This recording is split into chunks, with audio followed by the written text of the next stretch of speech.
என்னோட நேம் தாமரை செல்வி. நான் வழக்கறிஞராக பணிபுரிகிறேன். அம்மா கட்சி ஆரம்பிச்சதுல ரொம்ப சந்தோஷமா இருக்குது. ஏன்னா குழந்தைகளுக்கு கூட தற்போது சுதந்திரம் இல்லாமல் இந்த நாட்டில் நம்ம வாழ்ந்துட்டு இருக்கோம். பறிபோன சுதந்திரம் மீண்டும் கிடைக்கணும்டா அம்மா மாதிரி ஒரு ஆள் வந்தால் மட்டும்தான் நம்ம நாட்டில் நம்ம பெண்கள் மட்டும் இல்லாமல் குழந்தைகள் முதற்கொண்டு சந்தோஷமாக சுதந்திரமாக வாழ முடியும். கண்டிப்பாக அம்மா ஜெயிப்பாங்க. அம்மாவுக்கு நாங்கள் துணையாக எப்பொழுதும் இருப்போம். ஏடிஎம்கே கட்சி இந்த அளவு ஆரம்பத்துல இருந்து சின்னம்மா இல்லைன்னா இந்த அளவுக்கு இல்லை.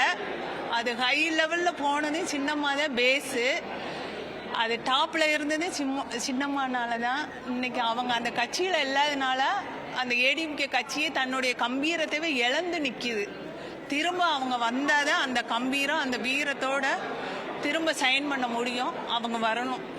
கட்சி தொடங்குனது ரொம்ப சந்தோஷம். அவங்க திரும்ப வரணும், அதுதான் எங்களுடைய எய்ம். திரும்ப ஏடிஎம்கேல அவங்க பழையபடியும் எப்படி ஜெயலலிதா அம்மாவுக்கு எல்லாத்துக்கும் சப்போர்ட்டாக இருந்து இந்த அளவு கட்சியை காப்பாற்றி கொண்டு வந்தாங்களோ அது மாதிரி இப்போ இவங்க அந்த கட்சியில் டவுன் ஆகி இருக்கு ரொம்பவேவும். திரும்ப இவங்க வந்து அதை கம்பீரமாக மேலே கொண்டு வரணும். திரும்ப அந்த கட்சி நிற்கணும். எனது பெயர் ராணி ரஞ்சிதம். திருநெல்வேலி மாவட்டத்திலிருந்து சின்னம்மாவை பார்க்க வந்துள்ளேன்.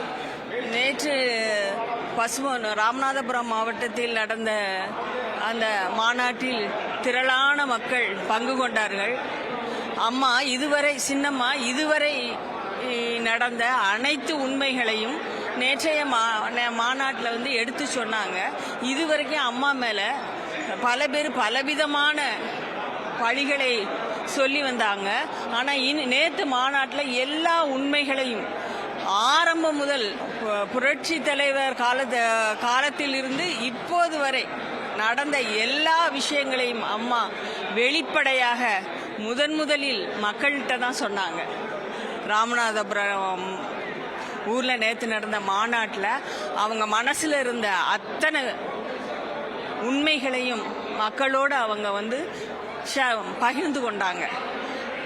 அதுக்கப்புறம் உலகளவில் நம்ம தமிழர்கிட்ட சின்னம்மாவோட ஒரு பெருமையும் அவங்க மேலே இருந்த மதிப்பும் ரொம்ப உயர்ந்துருச்சு. இது நாள் வரைக்கும் அவங்க அந்த விஷயங்களை யார்ட்டையுமே சொல்லலை. பெண்கள் ஒரு பாதுகாப்பு இல்லாத ஒரு சூழ்நிலையில தான் வாழ்ந்துகிட்டு இருக்காங்க. நாங்கள் பெண்கள் எல்லோரும் அம்மாவின் தலைமைக்கு கீழே பணியாற்றி அவர்களை பின்தொடர்ந்து மக்கள் பணியாற்றும் போது அவங்களுக்கு உறுதுணையாக இருக்க நாங்கள் எல்லாரும் வந்தோம். 1972 எம்ஜிஆர் கட்சி ஆரம்பத்திலிருந்து இன்ன தேதி வரைக்கும் ரெட்டலைக்கு தான் ஓட்டு போட்டுக்கிட்டு இருக்கேன். கட்சி சரியில்லாதனால அம்மா வந்தனால அம்மா அங்கே இறங்கி நல்லபடியாக வெற்றி செய்யணும் முன்மோடியாக இருக்கிறேன்.